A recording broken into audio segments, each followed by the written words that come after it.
자, 이번 장은 우리 12쪽에 있는 종균의 이 종류에 대해서 한번 알아보도록 하겠습니다. 이 종균의 종류를 보면 1번에 보면 공립종균이 있고요. 그 다음에 2번에 톱밥종균, 그 다음에 액체종균, 뭐 성형종균, 종목종균, 태비종균 이런 것들이 있는데 자, 이런 내용들에 대해서 하나씩 알아보도록 하겠습니다. 자, 여기 보면 공립종균이라는 게 있습니다. 여기 보면 밀이나 호밀, 숯으로 만든 어떻게 합니까? 종균이죠. 이거 우리가 뭐라고 합니까? 공립. 그래서 밀이나 호밀, 숯으로 썼다 그래서 뭐라고 그래요? 공립종균이라고 하고, 이 공립종균을 이제 이용하는 형태는 이제 양송이라든가 실령버섯이 되겠습니다. 그러면 이런 공립종균은요, 어떤 장점이 있습니까? 배양기간이 비교적 짧습니다.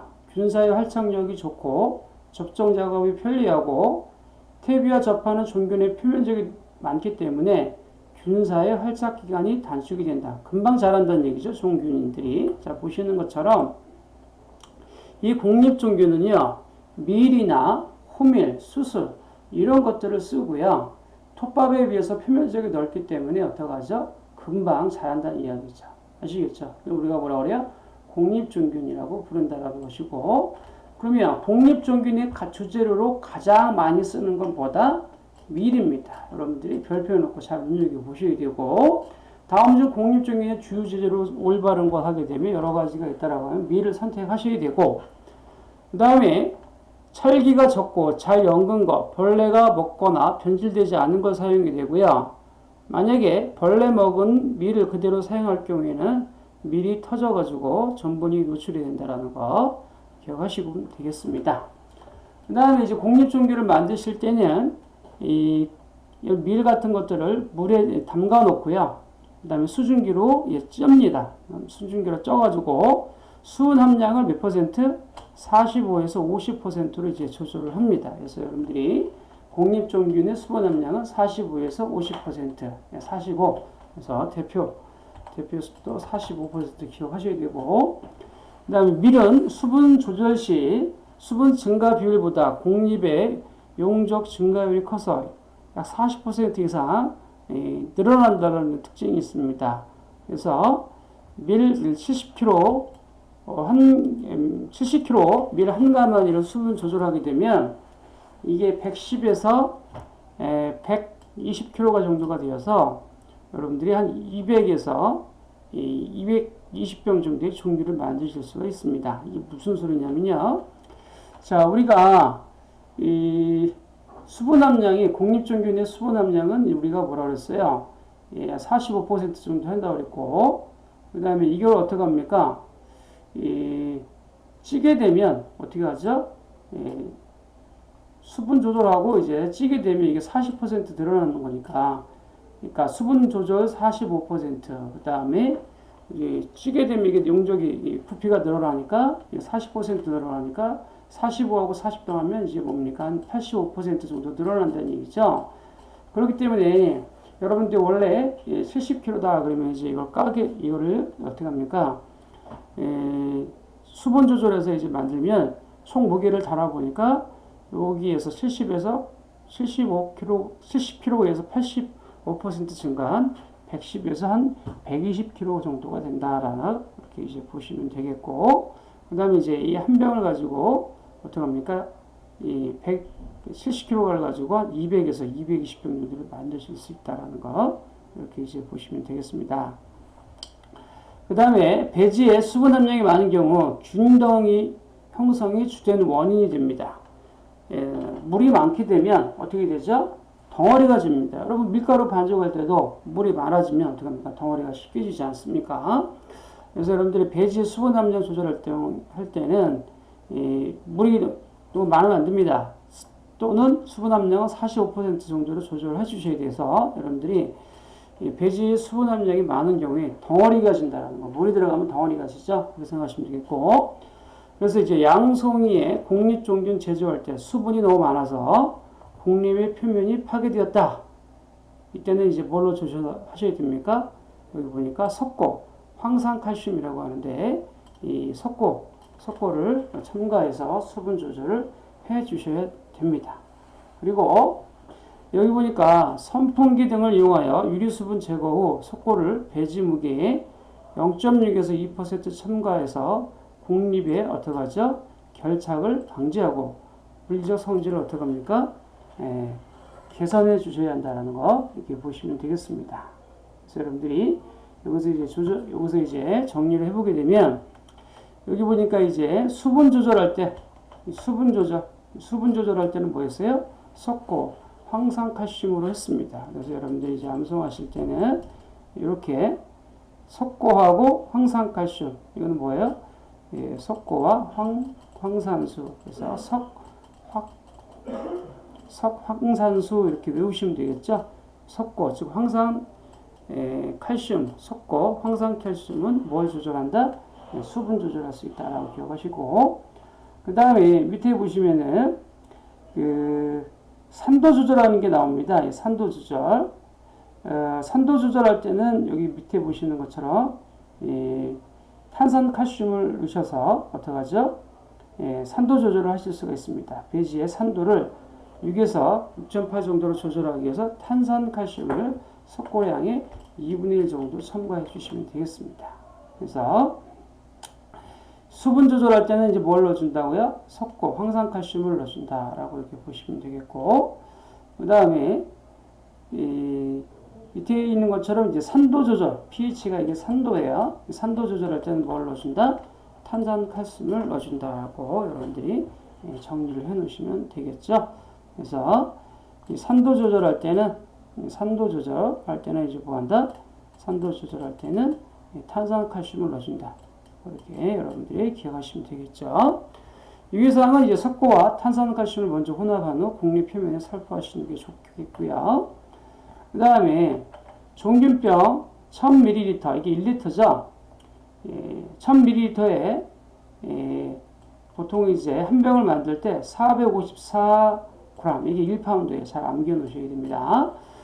종균병 1리터 1000ml를 만들 때는 454g 1파운드를 정도 놓으셔야 되고 이거를 이제 부피비로 따지게 되면 750에서 800ml 정도 이렇게 입병하시면 되겠습니다. 즉 이제 병이 이렇게 있다라고 하면 이 병을 어떻게 해요? 75에서 80% 채우신다는 얘기죠. 1리터에. 그러면 이제 750에서 800ml가 되는 것이고 그 다음에 이제 이걸 갖다가 무게로 재보니까 무게가 얼마 나온다는 얘기예요? 공립종균 만들 때는 454g. 이게 파운드로 따지면 1파운드입니다. 잘 암송하셔야 됩니다. 그 다음에 이제 면전을 해주셔야 됩니다. 손마개를 해주셔야 되는데 이 종균 제조 시 배지의 건조를 방지하고 잡균 침입을 방지하기 위해서 면전하셔야 됩니다. 공기 순환과 병 내부의 산소 공급을 위해서 어떻게 하죠? 종균병 마개, 손마개 부분이 12mm 이상이 되도록 면전하셔야 됩니다. 그래서 여기 보시는 것처럼 우리가 봉지 재배라든가 또는 이제 병 재배를 할 때는 손마개를 해주셔야 됩니다. 요즘 실릭 스토퍼라고 도 쓰기도 하는데 손마개를 쓰셔야 되는데 이 손마개는 왜 하는 거라고요? 그렇죠. 산소 공급을 위해서 손마개를 해주셔야 한다는 거. 자, 여기 보시면 면전하는 여러 가지 이유가 있는데 여기 보니까 건조 방지, 잡균 침입 방지, 또 산소 공급 여러 가지 원인이 있는데 면전하는 가장 주된 이유를 찾아라. 그럼 뭘 찾으셔야 돼요? 그렇죠. 산소 공급. 버섯도 어떻게 하죠? 버섯균도 산소를 흡입해야 됩니다. 그렇기 때문에 면전할 때는 꽉 닫아주는 게 아니라 어떻게 하죠? 약간 공기가 들어가도록 면전하셔야 되고 약간 좀 어떻게 합니까? 꽉 막으시면 안 되고 약간 풀어주셔야 한다는 거 보시면 되겠고 그 다음에 이제 암배양에서 균사 생장이 양호합니다. 양배양하게 되면 뭐예요? 햇볕에서 배양하는 거고 그 다음에 암배양하게 되면 이게 그늘이죠. 이게 그늘에서 배양하셔야 한다는 거 기억하시고요. 그 다음에 이 공립종균은요 반드시 뭐 해주셔야 돼요? 흔들어 주셔야 됩니다. 흔들어 주셔야 돼요. 왜요? 덩어리가 지지 않도록 어떻게 합니까? 반드시 흔들어 주셔야 한다는 거죠. 그래서 배양 중 4에서 6일 간격으로 3회 정도 흔들어 주셔야 되는데 흔들기 양송이인 경우에는 이제 6에서 7일 지나고 나서 어떻게 합니까? 계란 정도 크기로 이제 성장이 되면 이제 흔들어 주셔야 한다는 거. 언제 흔든다고요? 6일에서 7일 후에. 이렇게 이제 흔들어 주게 되면 공립 덩어리가 상하적으로 흔들어 주게 되면 배지 전체에 고르게 혼합이 돼서 잘 균사들이 자랄 수 있다는 거죠. 흔들게 하는 목적은 뭐예요? 균덩이를 방지하고 미라를 분리하고 균일한 생장을 유도하고 배양 기간을 단축하기 위해서 뭐한다? 이 종류를 이제 흔들어 주셔야 한다는 거. 그러면 이제 배양 시 덩어리가 집니다. 그걸 균덩이라고 하는데 균덩이가 형성되는 원인이 있습니다. 이 보는 것처럼 원균, 접종원이 퇴화된 거, 오래된 거 쓴 거라든가 또는 이제 균덩이가 형성된 접종원을 사용했다든지 공립배지의 수분 함량, 물이 너무 많다 이럴 때 또는 이제 흔들기 작업을 안 했다 또는 공립배지 어떻게 합니까? 산도가 어떻게 됐을 때? 높았을 때 그다음 배양실의 온도가 어떻게 됐을 때? 이 높았을 때 덩어리가 집니다. 그러면 이런 균덩이 형성을 방지하기 위해서는 어떻게 할까요? 보니까 오래된 원균 또는 접종원은 사용을 안 하셔야 되고 오래된 거 보통 이제 한 달 이내 거 쓰셔야 되는데 한 달이 지난 거 이런 거 쓰면 안 되겠죠. 그다음에 오염된 거, 오염된 원균을 사용하지 않으셔야 되고 증식한 원균 중 덩어리 성질이 있는 균총 부위는 제거해버리고 불량한 접종원 사용을 하지 않으셔야 되고 공립배지의 적절한 수분 함량 조절 및 속고량을 사용하셔야 되고 적원에서 균사 배양과 정해진 알맞은 시기에 종균을 흔들기 하셔야 되고요.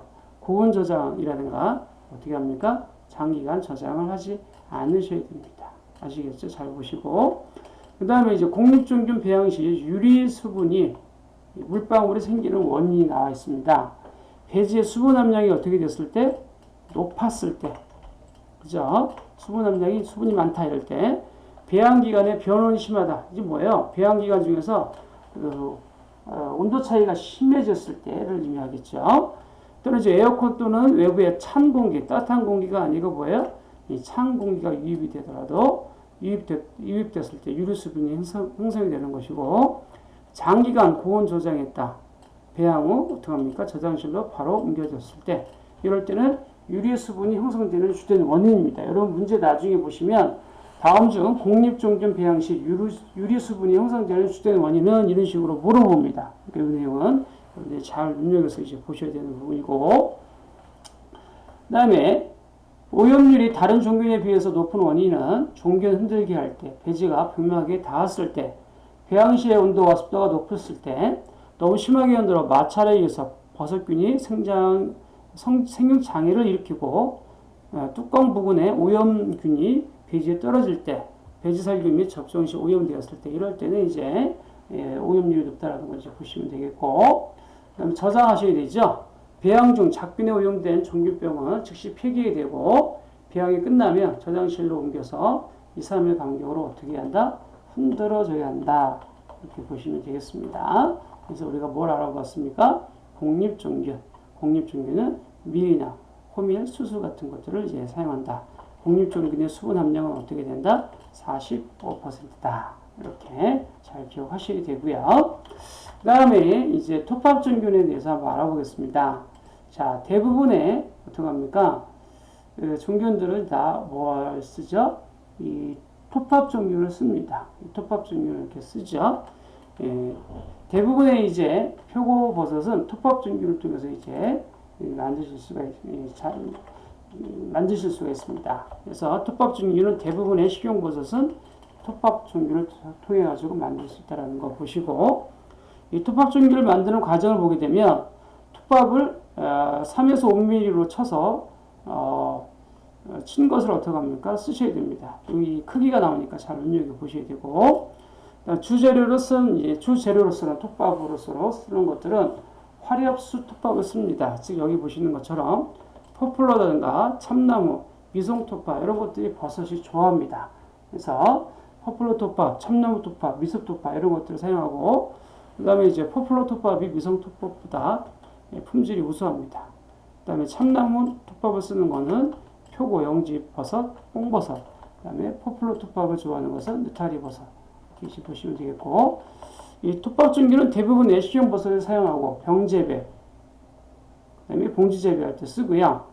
그 다음에 이제 병 재배할 때 우리가 고압 살균을 먼저 하셔야 되기 때문에 강한 열에 녹지 않는 PP병을 사용한다는 거. PE병 사용 안 한다는 거 잘 눈여겨 보시고. 그 다음에 준비된 톱밥과 미강은 어떻게 합니까? 부피비로 8대2, 즉 4대1 비율로 어떻게 하죠? 혼합하셔야 한다는 거 보시면 되겠고, 미강, 쌀기의 비율이 30% 이상이 되면 오염률이 높아집니다. 균사 생장 속도가 늦어집니다. 여러분, 어렸을 때 여러분들 영양제 좋다고 너무 많이 먹어도 안 좋지 않습니까? 그런 원리하고 똑같고, 그 다음에 이 톱밥종균의 수분 함량은 몇 퍼센트가 되는 거예요? 65%. 아까 우리가 공립종균은 몇 퍼센트였죠? 45%였었죠. 기억하시고. 살균이 가능한 병, 1000ml PP병에 550에서 650g을 입병한 후, 그 다음에 이제 나중에는 1.5에서 2cm 정도로 구멍을 뚫어 주셔야 됩니다. 지금 무슨 소리입니까?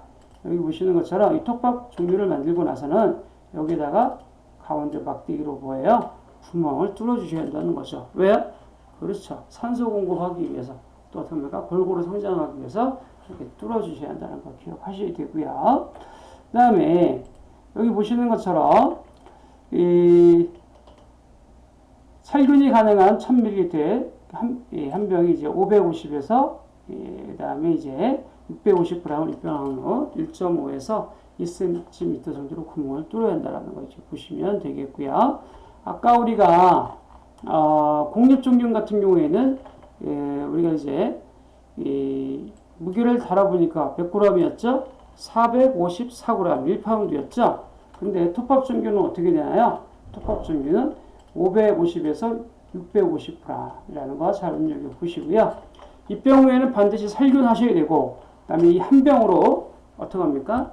이 한 병을 여러분들이 만들었다라고 하면 이 한 병으로 어떻게 합니까? 그쵸. 또 다른 접종원을 80에서 몇 병? 100병 정도 이렇게 만들 수 있다라는 걸 이렇게 보시면 되겠습니다. 이 한 병 만들어 놓으면 종균 하나 가지고 80에서 몇 병? 100병 정도 만들 수 있다라고 보시면 되겠습니다. 그 다음에 이제 면전을 해야 되고요. 면전. 숨막이 해야 한다는 얘기죠. 공기유통을 원활하게 하고 배양기간을 단축하기 위해서 면전해야 되고, 배양기간은 이제 한 달 이내 20일 정도가 가장 좋습니다. 아시겠죠? 그러면 아까 우리가 이 공립종균 같은 경우에는 얘는요, 덩어리가 지기 때문에 어떻게 했어요? 우리가 반드시 뭐 했었죠? 그렇죠. 얘는요, 흔들어줬어요. 아까 우리가 공립종균은 어떻게 했어요? 반드시 이게 흔들어줬잖아요. 흔들어줬는데 덩어리를 방지하기 위해서 균덩이가 어떻게 하죠? 생성되는 것을 방지하기 위해서 아까 어떻게 했습니까? 반드시 뭐 했었죠? 이렇게 흔들기를 해주셨습니다. 하지만 우리가 많이 사용하는 이 톱밥종균은 이거는 흔들기 작업 필요합니까? 필요하지 않습니까? 얘는 필요 없지 않습니다. 이거는 이제 톱밥종균은 흔들 필요가 있다 없다? 없다라고 이제 보시고, 그 다음에 톱밥과 미강을 몇 대 정도로? 8대2, 4대1 비율로 80%대 20%로 혼합한다라고 이제 보시면 되겠고, 톱밥종균의 수분 함량은 65% 외우셔야 되고, 그 다음에 이제 1000ml에 무게를 재보면 550에서 650g이라는 거 기억하시고요. 그다음에 반드시 구멍을 뚫어주시고, 그 다음에 접종한 한 병을 가지고 80에서 100병 정도 제조할 수 있고, 면전 반드시 해야 되고, 배양기간은 20일 정도다 기억하시면 되겠습니다. 아시겠죠? 자, 이렇게 이제 보셨고요. 그 다음에 이제 뭘 보셔야 됩니까? 액체 종균을 이제 보셔야 되죠. 액체 종균을 쓰는 건 뭘 쓰죠? 팽이나 느타리버섯, 버들송이, 잎새, 동충하초 이런 것들은 어떻게 하죠? 액체 종균을 쓴다라는 거죠. 지금 여기 이제 그림에 보시는 것처럼 이 종균이 뭘로 되어 있어요? 이렇게 물로 되어 있다는 거죠. 액체로 되어 있어요. 어떤 장점이 있어요? 그렇죠. 물로 되어 있기 때문에 어떻게 합니까? 배양기간이 그만큼 단축이 되지만 한번 오염이 되면 어떻게 합니까? 박테리아라든가 오염이 되면 쉽게 오염이 가능하니까 이거는 주의를 하셔야 됩니다. 아시겠죠? 자, 액체 종균은 배양기간이 짧고 균의 활력이 좋지만 잡균 오염에 대한 세심한 주의가 필요합니다. 특별히 이 액체 종균은 우리가 뒤쪽에서 배우겠지만 박테리아 적어놓으셔야 되죠. 박테리아 오염이 쉽게 된다는 거 잘 보시고 주의하셔야 됩니다. 그래서 그 다음에 이제 접종하는 삼각 플라스크라든가 링겔병에 살균된 액체 배지 균을 넣고 진탕 배양 또는 이제 정치 배양 하셔야 되고, 접종 후의 주입량은 1에서 5%가 적당하고, 그 다음에 액체 증균이 이제 많을수록 배양 기간이 단축이 된다라는 거 보시고, 액체 배지는 이제 감자 추출 배지와 대두박 배지로 구분이 됩니다. 그래서 이 감자 추출 배지 PDB라고 하죠. 그 다음에 대두박 배지 쓰고요. 느타리는 이제 살균전 배지의 산도를 4에서 4.5 정도로 해주셔야 되고요. 팽이버섯, 큰 느타리, 버들선, 잎새, 동충하초 이런 것들은 액체 종균으로 쓴다라는 거. 그다음에 이제 액체 종균의 특징 중에서는요, 이거는 이제 물로 되어 있기 때문에 거품이 많이 발생합니다. 그래서 이 거품 방지제로서 뭘 쓴다? 안티폼이라는 걸 쓴다라고 여러분 잘 눈여겨 이제 보셔야 됩니다. 아시겠죠? 액체 종균은 말 그대로 뭐로 되어 있다? 물로 되어 있다라고 이렇게 보시면 되겠습니다. 아시겠죠? 동충하토 같은 경우는 이제 번데기에다가 누에다가 액체 종균으로 이렇게 바늘로 주사 바늘로 쏴주시면 되는 겁니다. 자, 이렇게 정리하시면 되겠고, 그 다음에 이제 성형 종균, 종목 종균, 태비 종균 이런 것들에 대해서 한번 알아보도록 하죠. 성형 종균은 톱밥 성형 종균이라고 합니다. 이제 표고버섯에서 가장 많이 이용하는데, 보통 이제 표고버섯은 이제 나무 원목 재배로 많이 쓰거든요. 자, 그러면 성형 종균은 어떻게 되어 있냐면 이런 식으로 성형 종균은 어떻게 합니까? 이 모양이 이 총 모양으로 이렇게 생겼어요. 그래서 톱밥 종균, 종목 종균에 비해서 경제적이고 활착력이 우수하고요. 그 다음에 여기 보시는 것처럼 톱밥 종균 및 종목 종균에 비해서 경제적이고 활착력이 우수하고, 그 다음에 무균 상태에서 작업을 하셔야 된다는 것이고, 그 다음에 이제 이 성형종균, 톱밥 종균을 만드실 때는 완전히 배양된 톱밥 종균을 가루 형태로 부순 후 4에서 5mm 정도로 채로 쳐가지고 성형종균 제조기에 성형판으로 맞춰서 이제 만들어 주시면 되겠습니다. 그 다음에 이제 종목종균은요, 이거는요, 참나무를 롤러, 베어링 모양으로 깎아 만든 거예요. 여기 보시는 것처럼 나무를 깎아서 이렇게 종균을 만들어 보는 건데, 요거는 지금 특징을 보게 되면 만들기가 좀 어렵습니다. 비용이 많이 들고요. 하지만 참나무를 롤러 베어링 모양으로 깎아 만든 것이고, 톱밥 성형 종균보다 접종이 10배 빠르고 종균의 저장량이 강합니다. 그 다음에 접종 후 건조하거나 습도를 낮게 관리하면 균사의 활착력이 낮고 균사 생장이 떨어진다는 특징이 있습니다. 그래서 이 종목 종균은 이 성형 종균에 비해서 접종이 10배 정도 빠르고 저장력이 가능하다라고 이제 보시면 되겠고, 참나무 원봉을 롤러 베어링 모양으로 깎아서 만든 거고요. 그다음 물에 담가 놓고 함수율 수분을 75% 정도로 맞춰 놓으시면 되겠고, 베어링 원목과 톱밥을 10대1 비용으로 10대1 정도로 혼합해서 사용하시면 되겠습니다. 뭐라고 하죠? 종목 종균이라고 부르죠. 그 다음에 6번째 뭐가 나옵니까? 태비 종균이 나오죠. 자, 태비 종균은 볏짚을 5에서 6cm로 절단해서 4배 정도의 물에 어떻게 합니까? 담가 놓습니다. 그리고 물을 뺀 후 무게 비율의 2에서 3%의 탄산 칼슘이라든가 영양 첨가물을 혼합해서 병에 넣었습니다. 살균 및 접종은 종목 종균과 동일하고요. 균사가 완전히 성장한 후 5일 정도 더 숙성시킨 후에 벽면이 자갈색을 띠며 사용합니다. 보존은 이제 20도씨 정도 상온에서 하고요. 1개월간 저장이 가능합니다. 저온실에 보존하면 어떻게 되죠? 사멸한다는 특징이 있습니다. 태비 종균은 여기 이제 그림에서 이제 보시는 것처럼 태비 종균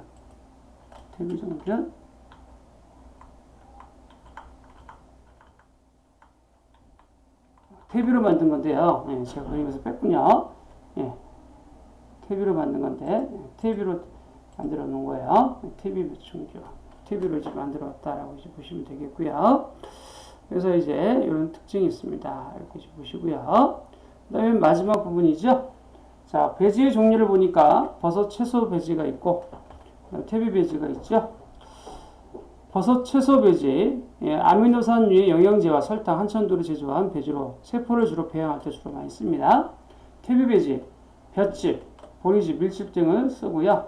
거기 보면 이제 무기태 요소가 있고 유기태 요소가 있어요. 잘 암송해 놓으셔야 되고, 무기태 요소로 쓰는 건 요소와 연막 칼륨. 그 다음에 이제 유기태 요소로 쓰는 건 뭘 쓰죠? 개분, 이강, 깻목, 밀기후, 장유바 이런 것들을 쓰고요. 나중에 우리가 이제 양송이 재배할 때 우리가 배우겠지만, 질소 함량이 높은 것은 깻목, 그 다음에 장유바. 이 두 가지는 시험에 나왔던 부분이니까 잘 암송하시고, 미강, 개분, 옥수수, 속대 이렇게 순서가 됩니다. 퇴비 배지의 수분 함량은 몇 퍼센트? 70%. 온도는 60도씨 이하에서